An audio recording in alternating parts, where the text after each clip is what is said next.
All right, let's get started. First, welcome all of you to St. Paul the Apostle Church, our host for this evening's event, Dead Man Walking, Art, Adaptation, and Activism. I'm David Gibson. I'm director of the Center on Religion and Culture next door at Fordham University, the Jesuit University of New York. Here at the Paulist Mother Church, we appreciate the ecumenical effort, Father Eric, and we welcome you all here to this evening's event. A couple of housekeeping notes. You all picked up a book, I believe, on the way in. Sister Helen and Catherine and Rose will be at the back after our conversation to sign books. So without further ado, let me introduce the three people behind. What? Muses. Muses, okay, three graces I was going to say. Muses is fine. First, Sister Helen Prejean probably needs no introduction, but I'm going to give one anyway, because that's the way we roll.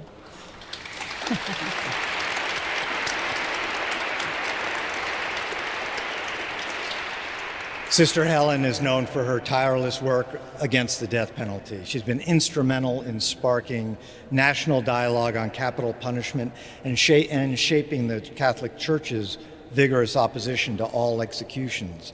Sister Helen grew up in the Jim Crow South. At the age of 18, she joined the Sisters of St. Joseph, eventually moved into the St. Thomas Housing Project in New Orleans in the early 80s. At this time, she began corresponding with Patrick Saunier, who was on death row in Louisiana for the murder of two teenagers. When Saunier was put to death in the electric chair, Sister Helen was there to witness his execution. Not long after, she accompanied another condemned inmate, Robert Willey, to his execution. After witnessing these executions, Sister Helen realized that this lethal ritual would remain unchallenged unless its secrecy was stripped away. So she sat down, wrote Dead Man Walking, an eyewitness account of the death penalty in the United States, and nothing was the same after that. The book was on the New York Times bestseller list, 31 weeks, adapted into an Academy Award-winning movie you may have heard of, a play, and the most performed new opera in the 21st century. We were just here together 2 years ago when the Met premiered Dead Man Walking. Such a powerful performance. We're also joined by Catherine Anyango Grünewald. Catherine is internationally known for her work illuminating, literally, issues of justice. Catherine's work uses... Yes. Thank you, please.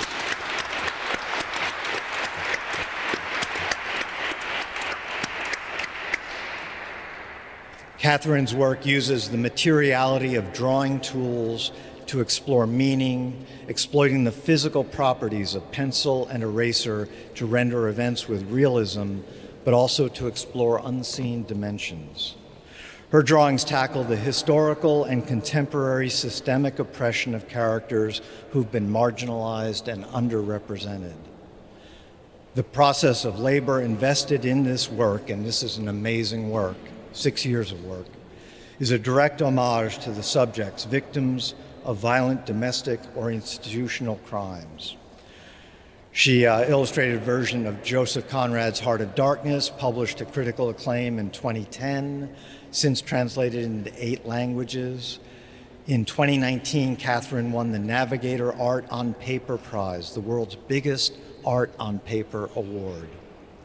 Catherine taught at the Royal College of Art in London for 10 years, now senior lecturer in illustration at the University College of Arts, Crafts, and Design in Stockholm.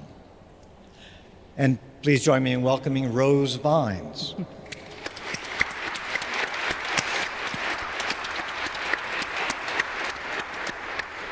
Rose grew up in Sydney, Australia. At the age of 11, she engaged in her first protest action, penning a letter to the Premier of the state of Victoria, urging him not to hang a man called Ronald Ryan. Despite her efforts, Ryan was hanged at Pentridge Prison in 1967, the last person executed in Australia. A different story than we have here. Undaunted, Rose went on to polish her activist skills at Sydney University while also majoring in English and computer programming. Rose is also one of the 78ers, a group of activists who organized the first Sydney gay and lesbian Mardi Gras parade in 1978. The brutality of the police response to the marchers that night led to the legalization of homosexuality in the state of New South Wales. Rose has worked for small community organizations, publishing companies. She's won multiple national awards for her journalism. Since moving to the U.S. in the late 1990s, Rose has worked alongside Sister Helen to end the death penalty, and she writes about using art for social change. Thank you all for being here. Thank you. Yeah, you too. Sister Helen, I want to start with you. You know, again, you wrote a book, a memoir, a bestseller, became a movie, a play. We were here a couple years ago for the opera. Now, a graphic edition. What makes this story so enduring? Why is it so timeless? Why does it continue 30, 35 years after you wrote it to have this kind of appeal? Well, I think part of it may be that I didn't know what I was doing. I was in over my head. I got to say this about the movie. Susan Sarandon is here with us, and her son Jack. When Tim Robbins was doing the screenplay for Dead Man Walking, he kept saying, "The nun is in over our head." And I was. I wrote a man on death row. I thought I was only going to be writing letters. Then he had no one to visit him. I went to see him. And then in the end, I was with him when he was executed. And I told him, "Look at my face." So part of it is my own unfolding and learning. And I think that's part of the story. And so then the film, which, I mean, look at it. The book was published in 93. Susan Sarandon read it in 94, pestered Tim Robbins for 9 months till he broke down, probably for domestic tranquility, wrote the screenplay, and by 96 we had the Academy Awards, and Susan got the Academy Award. The only time I think she ever portrayed a nun. And she won it. And it put the film and it put the book across the world, and that's how it got started. So I think the story has in it that the death penalty is a secret ritual. You don't see it. Here I am getting involved, and people get engaged in the story and say, "Let's see what's going to happen to this nun. She doesn't know what she's doing." But it's almost a conversion story. I mean, it's you going through this and becoming you were a nice person. You were a nun before that. Did you say I was a nice person? You were a nice person. I was a nice person. You're still a nice person. I was a nice person. I was charitable. I was kind, but I didn't know anything about justice. And it was that awakening to justice and moving in among poor and struggling African-American people that really set me on fire. I think that really resonates with people when they read that story, when they come along with you in that. It's beautiful in the graphic, and you'll see what Catherine and Rose did with that. Catherine, what drew you to this story? Why did you want to commit to such a project? I didn't know it was going to be 5 years of work when I started. Pull that a little closer. You got to I didn't know it was going to be 5 years of work when I started. But I think Sister Helen and Rose, they dreamt up this idea, and then they sat with a lot of different graphic novels to try and find the artist. And then they called me up, and we talked, and it was just a magical chat. But what made me want to work on the book was a little bit of what you talk about, this awakening, and how you were a nice person before. And I mean, I grew up in Kenya and believed in the Western world as a place of order and justice. And I did my first graphic novel, which was, as you said, an adaptation of Heart of Darkness, where I researched deeply into the Belgian colonization of the Congo. And what I started to realize then was that the systems that we live by, or that we are taught we must live by, are not infallible. And I'm very interested in Julia Kristeva and her book Powers of Horror, where she talks about the breakdown of order. And she talks about crime as something which draws attention to the fragility of the law. But also what I realized reading Sister Helen's book and Heart of Darkness was that crime is awful, but when the law is also wrong, that's a different kind of horror. Or when the systems that we have to live by don't work, that's a different kind of horror. And that was what interested me to try and bring up this aspect of Sister Helen's book, that we can't rely on all the systems of justice there are. And it's striking. I mean, the United States has this image, Yeah. or used to, Yeah. from abroad, of again, a place of justice, order, the common good, that kind of thing. And yet we're an outlier when it comes to the death penalty. The death penalty is a far more, among Western nations, we're practically the only one that allows it, which is an unusual, It's unusual, but as Sister Helen describes in the book, it goes back and forth, this conversation on death penalty, and I think that's due to America's size and the way that laws are designed here, because, I mean, it's kind of, democracy is down to the will of the people with the power, and that push and pull is something that doesn't happen so much in smaller countries because there's more checks and balances, I think. Rose, I mean, Australia is not unlike America in many ways, a frontier. Oh, be careful what you say. Sorry, again, used to be. Yes, no. I know. We have funny accents, and it's the same thing. But the last execution was 1967. Yeah. How do you look at the United States and our death penalty from your perspective?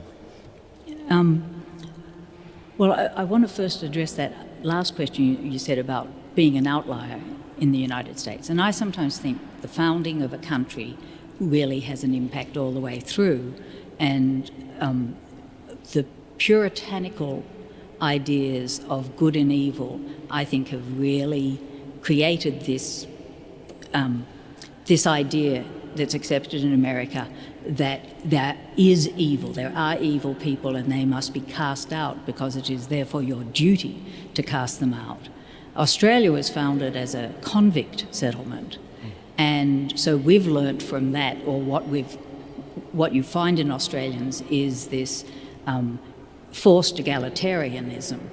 It's like there's a thing called the tall poppy syndrome, where if anyone excels, they tend to get snipped off. So learning from our history, I think, is really important. But looking at America now, and from an Australian perspective, I think that when you stop using the death penalty, as we did in 1967, suddenly the worst thing you can do to someone who's committed a crime is life imprisonment. And so suddenly you look at the death penalty and you think, how brutal. No civilized society would do that. And then in Australia, now a life sentence is 25 years. And when someone gets 25 years for a terrible crime, people say, good, justice was served. Here, it's like, why didn't they get death? And it's like the whole perimeter of what you allow to be done to your citizens is enabled by the worst punishment you allow. And then if you bring in that perimeter, outside the perimeter is sheer brutality. Sister Helen, I was just checking, we had done a podcast earlier, we talked about 35 executions so far this year in the United States. It's actually 41 executions so far. Since Dead Man Walking first came out, can you point to some hope, to something that has changed in our society? Yeah, I can see it all the time. I mean, you think of all the states, most states now, either in law, because they've repealed it, or in practice, do not practice the death penalty. And we're now crystallized into the Deep South ex-slave states that pushed the Supreme Court when the Supreme Court overturned the death penalty in '72 in the Furman decision. the Deep South states that were angry anyway about desegregation and the feds coming in and make them desegregate to integrate with black people, were mad about it. And don't you take our punishment away from us. And their pressure then on the Supreme Court led to the Gregg decision just 4 years later, and they put the death penalty back. And I'll let Rose talk a little bit about how things have moved in it, you know, in terms of some of the latest polls of where people are. And Catherine got it. It's push and pull, back and forth, but more and more and more we see people recognizing to abolish the death penalty. And I do believe that we are going to abolish it one day, and this book is going to help do it. Rose, give them a little sense.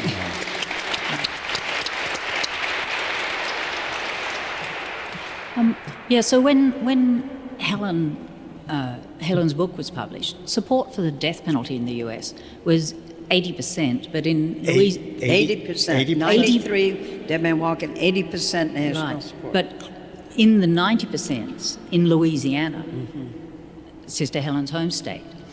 And now it's much closer to 50-50, and depending how the question is put. If the question is put as, do you prefer the death penalty or life without parole, then life without parole is the preferred maximum penalty. So that's a really big shift. And it's gone up and down a bit, like after 9/11, those figures changed, and whenever there is something going on, actually I think that President Trump's support for executions and his killing of 13 people in the last year of his former presidency, I think that actually got people pretty angry about it and brought it into public attention in a different way.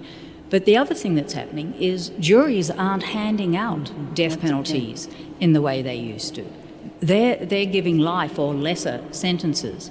And even though the prosecutors might go for them, the juries are not doing that. And one of the things that's really driving that is how many innocent people have been sent to death row and then exonerated. 200 people who've been exonerated. And I think that, you know, executing one innocent person, I think to most people is unspeakable. Even though the Supreme Court and people like Justice Scalia, who's no longer with us, he was quite fine with that. It was worth killing innocent people to have the death penalty for those who deserved it. Catherine, tell me, what was it like, and Catherine and Rose, was the process of putting this together, compiling words and your images, and sitting with that 5 years of this process? 6. How did you, 6 years? Yes. One went missing. How did you do that? Did you just go off the book? Did you watch the movie? Did you see the opera? How did this work, this creative process? So the first thing I did was read the book. Can you hear Catherine? Oh, sorry. Better? Project. So the first thing I did was read the book and make my annotations while Rose was working on the script. And what was and is important to me when making a graphic novel is that this adaptation shouldn't be a Xerox copy of the book. It needs to have a point of view, or it needs to lead people into the story in a different way. So I was looking for ways that visual language could express some of the things in Helen's books that were important. And I think one of the things with drawing and illustration and graphic novels is that you have a capacity to influence people in a different way, because images affect people differently than prose. And some very cool things that I like to think about are emotions and empathy and feeling. And those are things that you can extract from people through drawing that they might skip over in text or in photographs. And just the way I was thinking about describing the unnatural feeling of incarceration with different grids and different bodies, or even seeing the bodies on the page rather than reading about them. So it was my process was mostly to think about how visual language could affect the reader in a new way, to tell the story again. Rose, how did you work with that?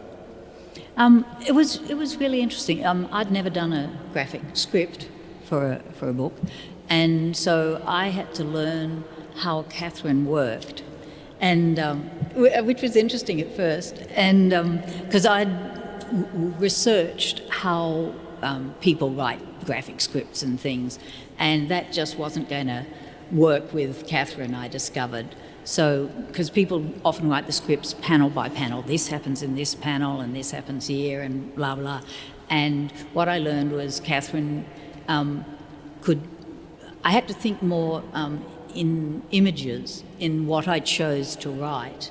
And Catherine would just take that and create sometimes something I'd hinted at or suggested, and sometimes something completely different. And it was a learning process. Were you intimidated by, I mean, it's such a famous piece of work. Yeah. She's not intimidated by me. That's for sure. It was really funny. I mean, Helen, the idea came up to do the graphic book when Helen was recording the audio book version of Dead Man Walking, and the producer of that audio book said to Helen, "Is there a graphic book?" And Helen didn't really know anything about it, but she phoned me. Yeah, call Rose. And she said, should we do a graphic book? And I said, yes. And I just immediately assumed I would write it. Yeah, well, sure. Yeah, I mean, it was Well, just I mean, like, Rose and I work so closely. She has the whole social media. She knows my mind better than me. I mean, helps me edit, and so she knows. Yeah. And I knew Helen didn't have time to do it, but also Helen has a different way of looking at things. Helen has a fantastic focus and commitment to what's essential. And I've always said to Helen, look at the whole screen, but she doesn't necessarily see the whole screen because she's zoomed in on what really matters. And I think for you, Helen, it might be a learning process of reading a graphic book. Oh, yeah. Yeah, and so I felt I might have a better handle on writing for a graphic book. Yeah. Well, Helen, you're just, the learning process and that focus. Tell the story when you're Jason Epstein, your first editor. Yeah. How he... Well, I just want to say where I do see the whole screen was the arc of this story and where it needed to go. So when I worked, I had never written a book before when I did Dead Man Walking. And I had Jason Epstein at Random House sitting here tonight. They have been with us in every iteration of this book. Can y'all stand up? Naomi and Andrea? And Andrea Pure. Yes. Yay, Random House. So when Jason Epstein got the first version that I did of Dead Man Walking, he said, look, Helen, you're a good writer and all, but nobody's going to read your book. And he said, you got the nun thing working against you because you believe in Jesus, you believe in forgiveness, and they're going to just think, she's a nun, we're going to have every religious platitude coming out of her mouth. What you have to do, and you wait far too long in this draft, you have to bring us right into the murders. What did this man on death row do? Who did he kill? Bring us into the victims and the suffering of those families that 2 teenage kids were ripped out of life at the age of 17 and 18. And you got to start there, and you got to show your own outrage at the death of these kids and the suffering of their parents. And then your job is just to walk a tight wire and bring the reader then into the execution chamber, because here's a solution that we're giving. They killed, we're going to kill them, and justice is done, and you got to bring the reader there. And if we hadn't had Jason Epstein helping me shape that story, that's what happened. I think that was, I was really surprised in the opera a couple of years ago here, how vivid that was. Yeah. They were able to make that, but also the chillingness of the execution chamber. Yeah. The kind of industrial death. Yeah, because it's the only opera with 1.5 minutes of silence. And the arc of the story in the opera is the audience sees the murder. Terrence McNally was the librettist for it. Everybody sees the murder. You know who did it. You don't like him. In fact, you hate him. He doesn't take responsibility, and you want to see him get it. And then in the end, you see him get it. And it's all done in silence. All you hear is the whir of the machines as they pump the poison in his blood and kill him. And so that's the power of that. It's an incredible thing. You talked about it. I mean, The Nun. It's such a Catholic story. It's in Louisiana. Catherine, you're not Catholic. Approaching this thing, how do you make this story resonate and not just be sort of captive of a kind of a Catholic imagination? That's an interesting question, because I didn't really read it through any sort of religious lens, the story. I read it through a very human lens. I mean, that's what I get from Sister Helen's writing, is she's doing it because she believes at her core in what she's doing. And the religious aspect for me is something that comes into the story when people, for example, in the prison, they don't want a nun, or the nun part, like you said, is a problem. But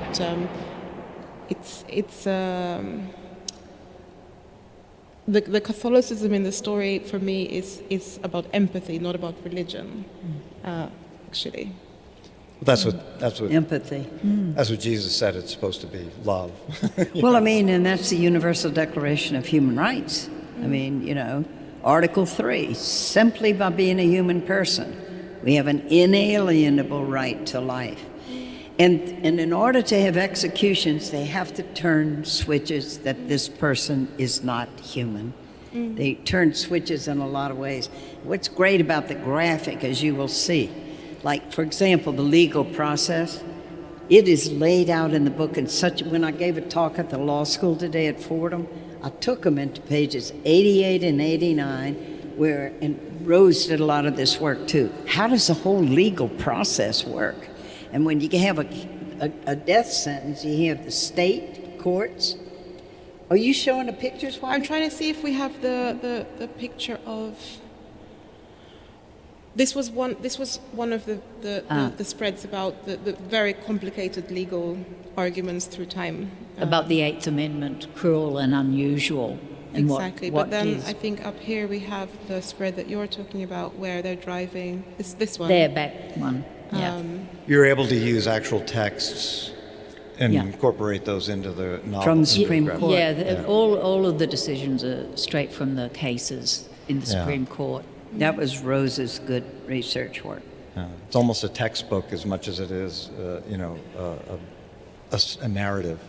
And what Rose has done is also to bring in things that have happened after Sister Helen's book was published in 1993.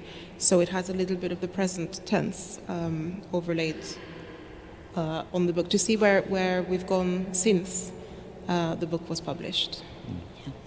But so you're taking it out of I like what you said about didn't read it through the Catholic lens, but everyone wants to say we're a Christian country, and these Bible Belt states where the death penalty is legal. Why is American Christianity this way? I can't explain that. Christianity, a lot of people claim to be Christian, but what comes out in the book, and what you did beautifully, is the example of Lloyd LeBlanc, because his son David, who was 17, was murdered, and his own journey of the anger. And talk a little bit about how you portrayed that. You wouldn't happen to have any of those pictures of him, but I'm super sorry. It's so echoey here that I didn't hear what you said. It's Lloyd LeBlanc. So the last Lloyd LeBlanc is the father of David LeBlanc, who's one of the teenagers that was killed by Pat and Eddie Saunier. Shot. This is the father of the young man who was killed. Yeah.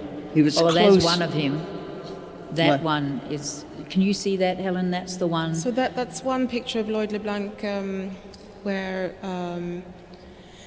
I can't exactly. It's his son on the left. It's his son on the dead. left, and he's lying in the same position on the right. And Sister Helen is talking about the victim's parents and the night after night that they have to endure this over and over again. And then the last page, I think, is when here.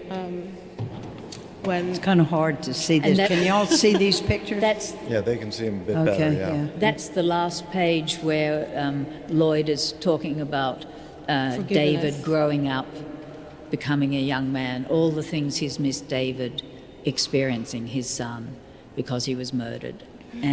But then talking about forgiveness and how hard it is, but he forgave those who did this to his son.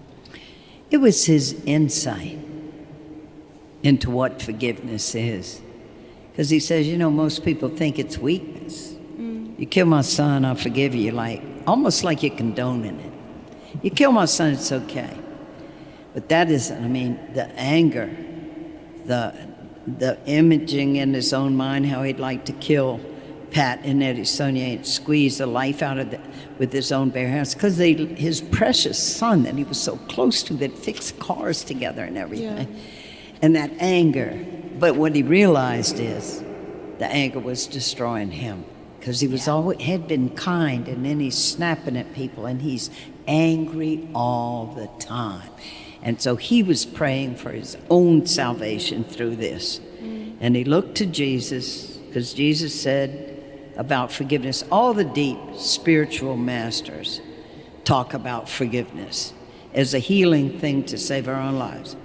And he reached that point, and when he told me, and you really got this in the graphic, where he put his hand out like this, and he said, and then I said, they killed my boy, but I'm not going to let them kill me. I'm going to do what Jesus said. And when you look at that word even, forgive, it means to give before, not to let the integrity of your own soul be captured by the hatred, so that then you become a hateful person too. To let it go, to give it over, so that you can preserve the integrity of your own soul and the kindness that was him, and he got it back. Forgive. And it's beautifully illustrated in the book, which I was very happy about. But we I think seem so, I'm sorry, Catherine, go ahead. Speak. Okay. I just wanted to say something about how we experience narratives and the drawing and the last page. Because when we hear about, for example, this murder and what the parent goes through, we experience it as a instant in time, which is this big event that you're talking about, that the son was killed and he wanted to enact revenge. But that's not how narrative works in the real world. In the real world, you go day by day by day by day with things that you're suffering with. It's not about one epic moment. So narrative works differently in books than in life. And I think that's one thing which you describe very well in the book, that you have to live with things. It just doesn't happen and then people move on. But that's how we read things in the news or in the media, that it happens and then there's nothing outside of that. So I think it was nice in the graphic novel to try to show a little bit of that living with something, and that's therein is a possibility of forgiveness. We seem so captured by the hate, though. I mean, empathy is seen as a bad word. Social justice, this is basic justice, is seen as woke. It's seen as a bad thing. Why are we seem like we've given in to the anger? Some. I mean, you know, you want to speak to that? Yeah. I think people are afraid of looking vulnerable or being open to attack. And that's why I said these ideas of empathy and feelings are uncool, because that's not, like you said, something that we raise so much anymore. But I've always been of the opinion that those are the most important things. So I think it's because the world we live in is difficult, so you want to be seen as a strong and impenetrable person. But I think that's not what Catholicism teaches, is it? It teaches the opposite. Rose, how do you see it? I think it takes work to be compassionate and empathetic, that so many things come at us these days. tragedies, disasters, personal ones, national ones. And I think often our response is to go numb to it, to try to just reduce what we care about, which is our family maybe, or a close circle. And I think it actually takes some effort to broaden your circle of compassion. And I think that I think a lot of people just don't know how to or don't want to put in that effort. And it's partly because we're bombarded, and it's a closing down. And so I think, being woke is being awake. It's opening yourself up to what's going on around, not being asleep to it. And it needs some work, and it needs, I think for some of us it comes more easily, but it needs work to, I hate the word woke in how it's used. I claim it, but I also hate it because it's like, what a misconception about who we can care for. And is it woke to feel that lesbians and gays shouldn't be persecuted? No, it's understanding that we're not all cookie cutter mold humans, and that maybe people slightly different from us are worth spending some time getting to know. And that goes for all sorts of communities of people. The last two popes, I think, are woke. Certainly. Leo even said he was woke. Yeah. He said, what's wrong? Well, he put it a little bit differently. He just said, what's wrong with being awake when many of our fellow human beings are sleeping through some of the fierce, worst suffering of our day? What's wrong with being awake? I said, we got a woke pope. He said it. Yeah, yes. And I just want to say, in the arc of things, starting out with the execution of these people, and in the darkness coming out of that execution chamber, throwing up, middle of the night, everybody in that cat thinking the death penalty is a good idea. And having these experiences over the years with the American public, you know what I discovered? See, this is going to be a new iteration of opening up to a new generation the story to wake people up. And I have confidence in it now. I know that the heart of the American people that I've experienced is that people are good, they really don't want it, but they're separated from it. And you got to bring them close, and they get it, and that is my hope. It really is my hope. Well, and you see it out there in the streets. I wanted to bring that up. I mean, the young people today, so many out there in the streets, they are passionate. Yeah. They want change. They're socially active. But they get discouraged. I mean, then they look at the world out there. They look at our country out there. They look at people in their own family, and they get discouraged. What do you say to them? Take it, Catherine. Oh, God. She's very generous when the tough questions come along. I know. I mean, I'm a teacher. I'm an art teacher. I teach bachelor and master students in Sweden.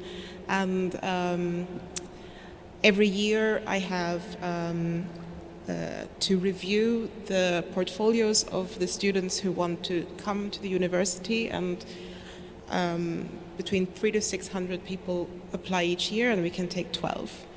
And over the past, that's actually irrelevant, but over the past few years, what I notice when I receive their portfolios is there is such a dystopian visual language, there's an interest in dystopian narratives. They are very down. They don't have all the languages to describe it, but even when they describe their day, for example, it's full of anxiety and it's full of fear. And I think that one way to work with that is, I mean, I'm a lot older than them. Now they're struggling with AI. I never had to struggle with AI, but I can let them know how I felt when I was younger, and I let them know what their future is going to be like. But also what they're worried about is not just that things are difficult, but that they don't have any way to deal with it or to make change. And I always tell them that activism comes in many forms, and it doesn't matter if you don't know anything about the law and you're not going out to legislate. You have to be an activist in the way that you can. And for my students, the way they can do that is to use visual language to draw attention to things that are happening in the world and provoke empathy in other people. And that slice of something they can do makes them feel a little bit more settled, because when you think you have to solve every problem there is, it's very daunting. But if you have a little way in, and everyone has to have just the smallest way in, and then, things can happen from many different points. So I think letting young people know that they don't have to solve things, but they can be a part of solving things. That's good. That's good. Rose, you've been an activist for a long time. I have. What do you think? What's your advice to young people? Well, I think we need more frogs. I'm sorry, what? Frogs. Frogs. Frogs. You've been following the frogs? No. Have you haven't been following the frogs? Who's I'm following the sorry. frogs? Put your hands up. Yeah. Anyone notice the frogs in Frogs. Portland? Portland. Portland. Yeah. Portland frogs, y'all. All right. If you haven't been noticing, Nobody wore their costume here tonight. Go and check your Instagram for some frogs, because, that's humour and defusing things. And the message that was sent to Portland was, you are a war zone. And then you get these people who go to the ICE detention facility and dressed and they're in these blow-up frog costumes. And they stand in front of the ICE people, and it's so clearly a war zone. And the frogs bring fishing poles with donuts hanging from them and go ice fishing.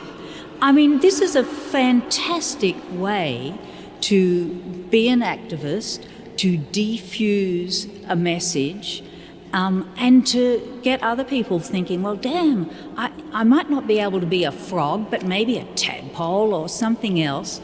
And what I love when I look at my circle of friends, and I'm amazed by the work that my friends do and all around, just incredible work to help make the world a better place.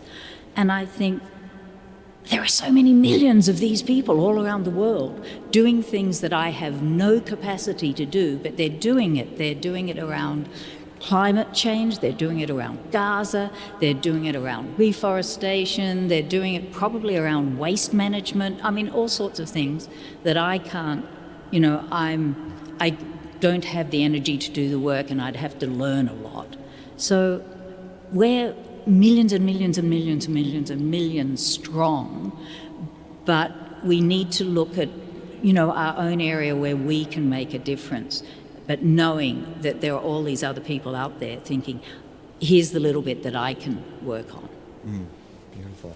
Yeah. Do you want to see Sister Helen dressed as a frog? Absolutely. Yeah. I would like to start out as a tadpole. I would be a hefty, pretty fat little tadpole. We'll get a picture of that. Quick back on the Catholic thing. One thing I wanted to ask was, two woke popes. I love it, but everyone says the Catholic Church can't change. Who says that? Everybody. Everybody I talk. Go on social media. You're on social media? Are you on Twitter? Well, yeah. Ask Rose. Ask Rose. Yeah. She's our exactly, social yeah. media. Everyone on social media tells me I'm the wrong, Catholic and the Church, Catholic Church can't change. But it really, this teaching on the death penalty, we've seen it in this time you've been active change. Yep. And we saw it before, first of all, slavery. Because there was a time when you were a white plantation owner in the South, you go to a Catholic church and Mass on Sunday, and what would the plantation owners? There would be a quote from the Epistle of St. Paul, slaves be obedient to your masters. And so telling the white plantation, now be kind to your slaves, but not changing the structure, their property. And we saw it on women's vote. because if you look into some of the arguments and religious arguments about why women shouldn't be allowed to vote, and now we're seeing it with the death penalty, and it's the way actually democracy works too. There's a great psalm that says, truth springs up from the ground. So when you see things springing up from the ground, so what we're about is to get to the people. And I believe when we get to the people, people's hearts are good, like what this graphic's gonna do, of people that open the cover of it and go through the journey that's inside the pages. They're gonna come out different and they're gonna act. And the Catholic Church, it's the way the Catholic Church changes too. So when Pope Francis in August 2018 officially changed the teaching of the Catholic Church, so the big change was to take away the state's right to take life. That was always a given, the right of the state to take life. And they took that away and said, no matter how grievous a crime, no government authority has the ability and the authority to take a human life. No exceptions. So the last thing in the state is to put that into repeal, into look at what happened in New York, look at what happened in Connecticut, look at what has happened in the states when gradually the consciousness and conscience works through. And the gift that we've seen here is the ability of art. We could really see it in the opera. We saw it in the movie. We can have Susan come up here just to say a few words. She's like the midwife that made that movie happen. And now we see it with this graphic. Because art reaches us at levels of way beyond logical reasoning that we don't even know we have. And I have confidence in that. Also, just the arc of the universe bending. We shouldn't be killing people and legalizing it, that we're going to put a government in charge of deciding that some citizens can die and we'll kill them. It involves the guards and killing people. It is an unspeakably terrible thing. And we are going to change it by changing consciousness, changing minds and hearts. Why don't we have Susan come up? Susan! Let's get a chair up here for her. Susan, come here and tell us what happened, how we did the film. This is Susan Sarandon, y'all all know her. It's on the right side of all the issues. Sister. Thanks so much. Okay. Tell them how the movie happened, Susan. Okay, so I thought I was against the death penalty. I had a very large fan base in prison already and on death row. And I was corresponding with men on death row. And then this book came along, and of course, the death penalty is like abortion. It's one of those things that you have a feeling that you feel one way or another very strongly, but you have no idea of the specifics of what that really means. And I was guilty of that too. I didn't know the specifics of what both sides of that issue were. And I read the book, and I thought that two things I loved about the book. First of all, that this nun kept making mistakes. I thought that's really interesting, because she didn't just go into this issue as a heroine, you know, she was making mistakes, as we all do. And so the unfolding of that story I felt was very important. And secondly of all, for me, it was a love story, and it was questioning who can love unconditionally. And I came to the conclusion that religious people do that. The rest of us humans are not so good at that, and maybe shouldn't be so good at that, because I know if anybody did anything to my kid, I would stop loving them. They would not be, it would not be unconditional. You have an unconditional love for your children, perhaps, I hope. But what religious people do, may I speak for you religious people, is... Well, I don't know about all of them. You can speak for me. Is loving unconditionally. So if you notice in the movie, it's not about whether or not he's guilty or not, except for him to take responsibility at the end. They present themselves to be a comfort and to try to save a soul, not based on whether they're guilty or not. and I felt that was really interesting. And so I was working on the client, which brought me to New Orleans eventually, and found Sister Helen, and we had a raucous dinner. And I was like, this is the coolest nun I've ever known, because I went through Catholic Crawfish grade ate too school, and fat. it was a nightmare. What? Crawfish ate too fat. Crawfish. We had a good great food. time. Yep. And on a handshake, she gave me the book once I got the approval of Amnesty International, if I remember correctly, when you checked on who I was. Not sure which one of Thelma and Louise was the one that was coming to I dinner. mixed them up in the movie. Okay. And was relieved, I'm told, to find out I was the one driving.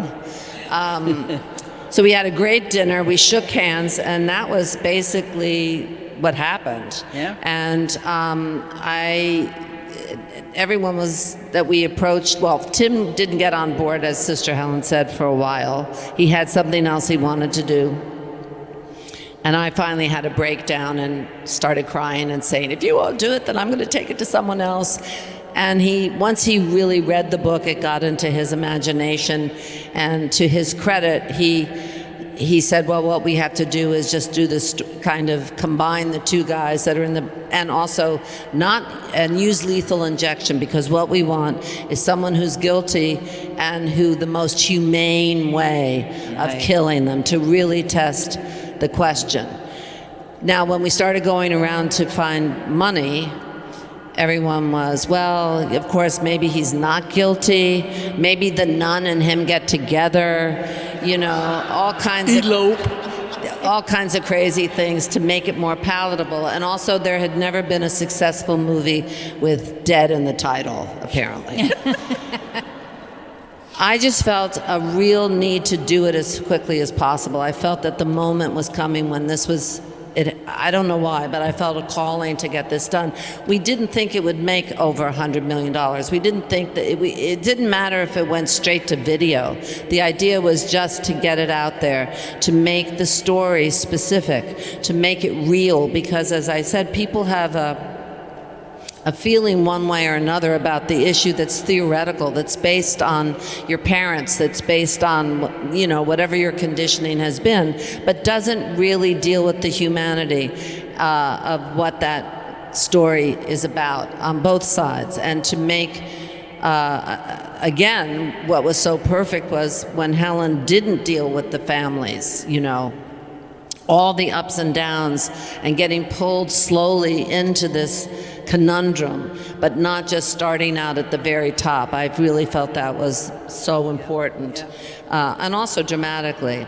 And so eventually we found some money, and again, on a small budget, went to New Orleans and used a lot of local people. By this time, though, because Tim took so long to get on board, Helen was already a dear friend and was staying at our house and everything. And I have played real people a number of times, but not always that were still living.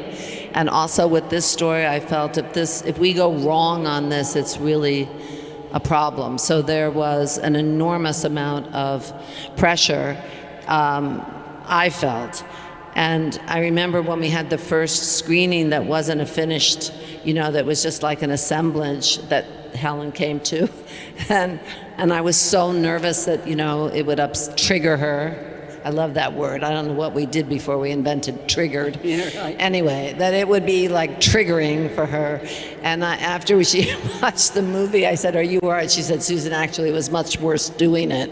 And I thought, you asshole. Yeah, of course it was. And then, much to everybody's surprise, people actually sat through it more than once. Yeah. And I've run into all kinds of people that I wouldn't have expected to be interested in that issue. And I remember right before we started filming, Tim said, well, this isn't about you, this is about the death penalty. And I was like, no, I think it's a love story. And he didn't get that, but by the end he said, now I understand what you were talking about. And of course, casting Sean, we had to wait for him, but I couldn't think of anybody that could do that part as well. Yeah, Sean Penn, Susan, why is it so hard to get movies like that made sometimes? I mean, there's such Well, I don't think there are a lot of movies like that. first of all, but there's a lack of imagination with the people that are the bankers that are approving, especially more and more now. It's just like sports corporations have taken over everything. So, you know, if they have a movie, if they have a boot, they definitely don't want a sandal the next season. They want to make money, they want to do it, and it's just a risky thing. Who, you know, like I said, they wanted a happy ending, they wanted the nun to, you know, I mean, you know, they didn't know what this was. And honestly, we didn't think it would make a lot of money. We had no idea that it would become successful in that sense. I felt very strongly that the book takes you through the steps of what actually happens. And everybody, no matter which side of the issue you're on, and the brilliance of the book is that it doesn't take a side, in the sense that it gives you a very balanced idea, but you have no way of knowing the ins and outs of,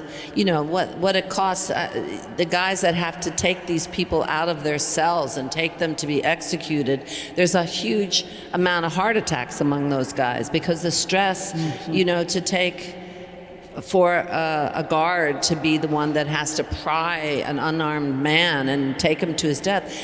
You know, you can't. I remember Sister Helen saying, I think it's in the movie too, when you just can't get your head around it, that this is a state is going to take a person and just kill them. You know, it's hard to even really experience what that means. It just defies logic. How did this change you? You've remained involved in the fight against capital punishment.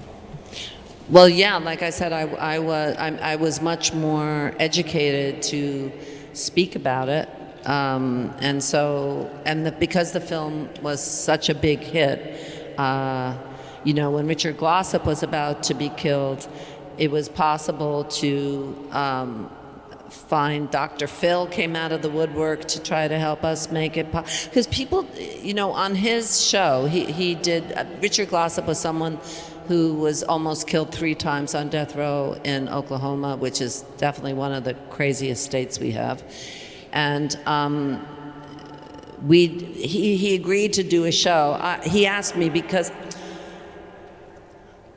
this man was going to be killed and nobody was doing anything. And Sister Helen called me and I said, well, the only thing we can do now is, you know, public opinion. And so I started doing some press and I called the governor a horrible person. And that upset them more than the death penalty. So she came out really loudly, which made it into a thing. And then Dr. Phil called, and he did a kind of a show. His producer was fabulous. He did a whole show, kind of like the death penalty for dummies, you know, explaining the death penalty.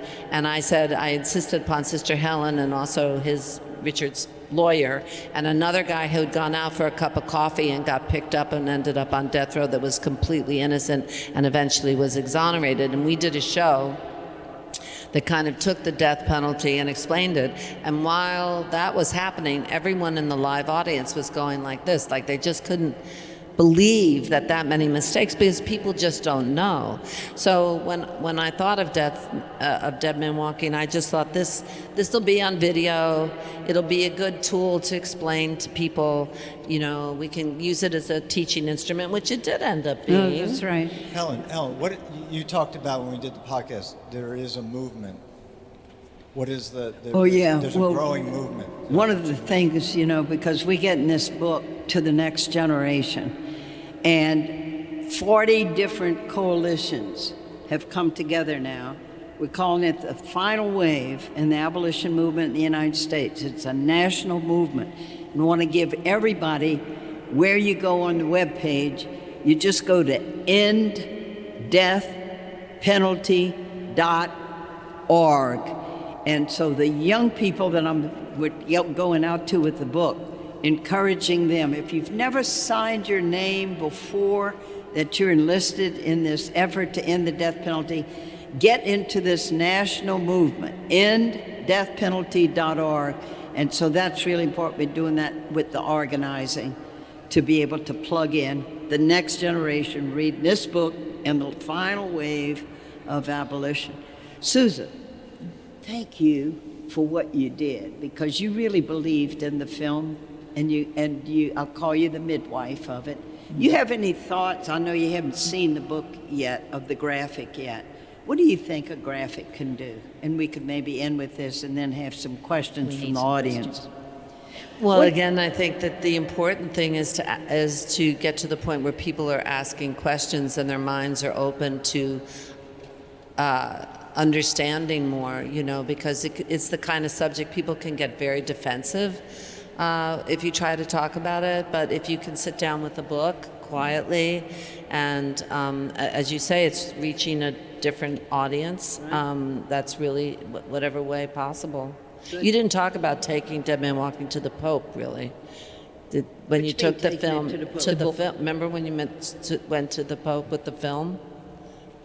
At the Vatican. Did you forget this? Did I make this up? You know what that was? I think Tim did that. I didn't go to the Pope. Somebody else went to the Pope. But they got it to the Pope, I remember. Yeah. Yeah, so we're going to get this graphic to Pope Leo. He's a cool Pope. I think he's a cool woke Pope. How great that he speaks English so everybody can no, that's really awesome. Okay. Thank you, Listen, Susan.